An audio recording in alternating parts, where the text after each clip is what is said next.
Hello, what's up guys? In this video I am going to show you how power generate in dams. If we talk about a dams, then in dam have a lot of water, and water have kinetic energy plus potential energy. Energy of flowing water is captured and converted into mechanical energy by water wheels. Basically, I am talking about the water wheels. When water wheel move, then energy is generated by the generator.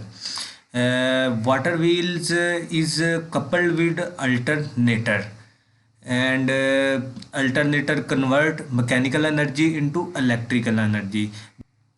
Basically, I am talking about the generator. When a wheel is rotate, then electric field and magnetic field is produced, and the current is produced at the output. And this is the and it is the first video of power generation in a dam, and I will make a series of lecture how power generate in a dams. And next I am talking about the location of turbine. Basically, the water turbine is not placed directly under the naturally flowing water. It needs efficient water part. So we make a channel for flowing the water, and water is flowing through the channel, and then hit with the turbine blades, and then turbine rotate. Here you can follow my cursor. Here is a dam area, you can follow my cursor, and here is a channel path. Basically these pipeline or these path is called a channel or called a water path. And here is a head of the dam, and if we move down here, here is a turbine. Here is a turbine blade. And next I am talking about the head of the dam. Why we need the head of any dam? For power generation, we store water first in a reservoir, you can say in a dam, and then water fell onto the turbine from a specific height. We need a specific height for getting the high speed of the turbine blade rotation. The height, if we talk about the specific definition of the head of a dam, here you can see the height of water level in the reservoir.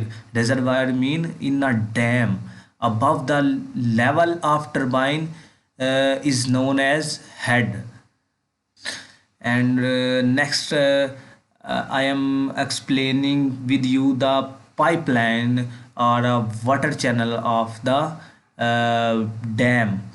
Here you can see in the slide, pipeline is equal to water channel, and now you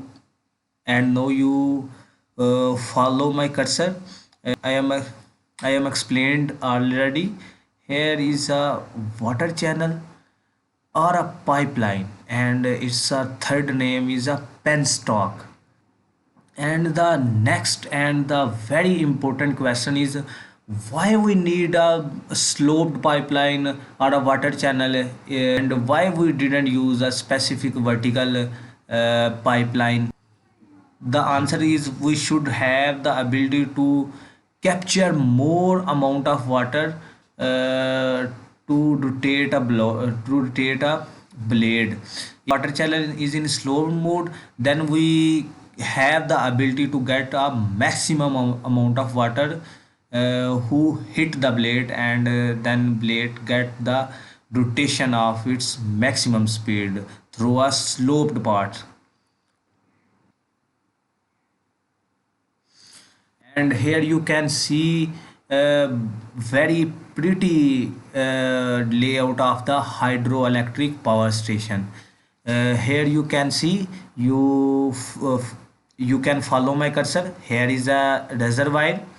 Here is a blue color show the water level, and here you can here you can see the arrow show.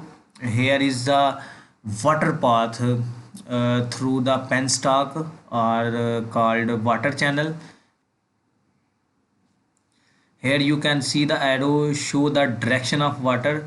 Here water is moving through the water channel or a penstock, and then water hitting through the blades of turbine. When rotor move, and then after a specific reaction of stator of generator, when when it make a combination, then it produce electricity. And here you can see in this layout, here is a powerhouse, and we take power from here powerhouse, and then we give power to any hometown or any city.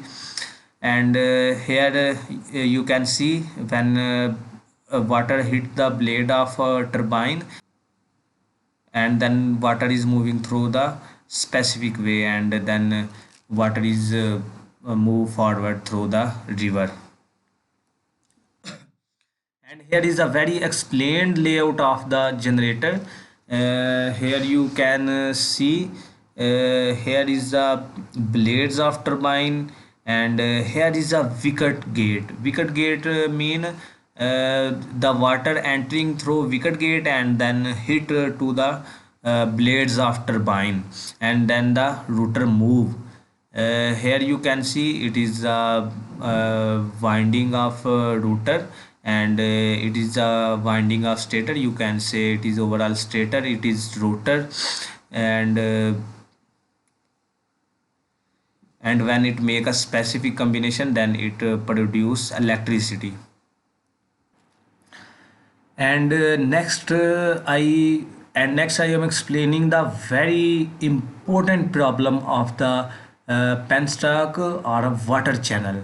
The problem is, when water is coming from dam in a different quantities, and then load change on the turbine blade, uh, and also load change through the penstock. When penstock get the high amount of water, then penstock walls are stretched due to pressure being applied. The penstock also have alarming situation of bursting, and water pressure can burst the large penstock.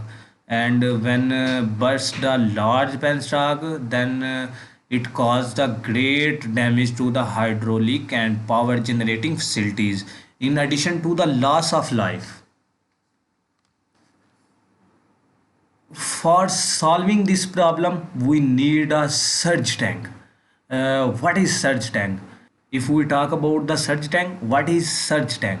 Basically, the surge tank is a tank that control the level of water in the penstock.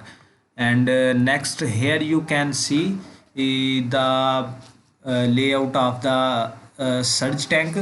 You can follow my cursor. Here is a reservoir dam, and here you can see water is coming from dam.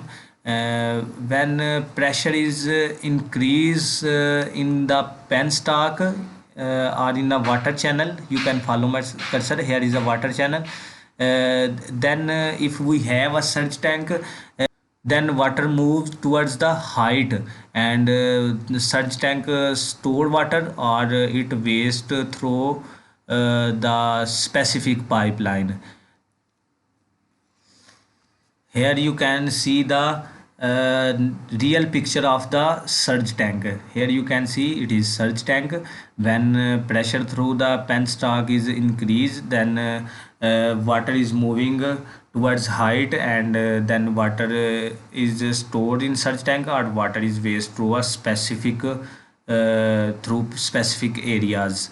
Here is a Penstock, and here is a power generating station. Here you can see the very natural image of the hydraulic power station. Here you can see the faulty, or you can say the burst penstock picture. Here you can see here penstock is burst due to the water pressure. Here you can see penstock is busted. Subscribe my channel for getting the more videos and the latest update and for the latest knowledge.